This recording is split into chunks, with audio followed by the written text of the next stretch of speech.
ఈ ట్రంప్ ఎక్కడ తగులుకున్నారా బాబు అంటున్నారట అంబటి రాంబాబు. పెళ్లి చేసుకోవాలన్నా భయమే, హ్యాపీగా వేడుక జరుపుకోవాలన్నా భయమే అన్నట్టుగా పరిస్థితి మారిందట. అమెరికాకు ఏ ముహూర్తాన ఈ ట్రంప్ అధ్యక్షుడయ్యాడో కానీ ఇంట్లో శుభకార్యాలకు చిక్కులే. మాజీ మంత్రి అంబటి రాంబాబు కూడా ఈ ట్రంప్ ఎఫెక్ట్ తగిలిందట. ఇదిలాగో చూసేయండి. అంబటి వారింట పెళ్లి సందడి. అంబటి రాంబాబు మూడో కూతురు శ్రీజా వెడ్స్ జాస్తి హర్ష. వేదిక అమెరికాలోని ఇల్లినాయిస్. అతి కొద్ది మంది కుటుంబ సభ్యులు, వైసీపీ కార్యకర్తల మధ్య ఈ వివాహ వేడుక జరిగింది. ఈ వివాహాన్ని ఆంధ్రాలో అంగరంగ వైభవంగా జరపాలని అంబటి రాంబాబు ప్లాన్ చేసుకున్నారట. కానీ ఈ ట్రంప్ ఉన్నారే, ఇండియాకు వస్తే తిరిగి మళ్ళీ ఎక్కడ రానివ్వరు అనే భయంతో అక్కడే మామ అనిపించాల్సి వచ్చిందట. ప్రాంతం మన ప్రాంతమే. మేము యాక్చువల్గా అయితే వీళ్ళిద్దరిని పిలిచి ఆంధ్రాలో పెళ్లి చేయాలి.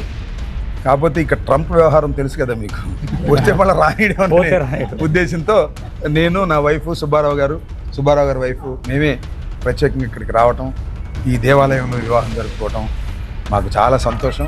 అంబటి రాంబాబు కూతురు ప్రేమ వివాహం చేసుకున్నారు. వివాహం తర్వాత వధూవరులను పరిచయం చేశారు ఆయన. మీ అందరూ చూస్తున్నారు కదా, నా కూతురు శ్రీజ ఇలినాయిస్ యూనివర్సిటీలో ఎండోక్రాలజీ ఫెలోషిప్ చేస్తుంది.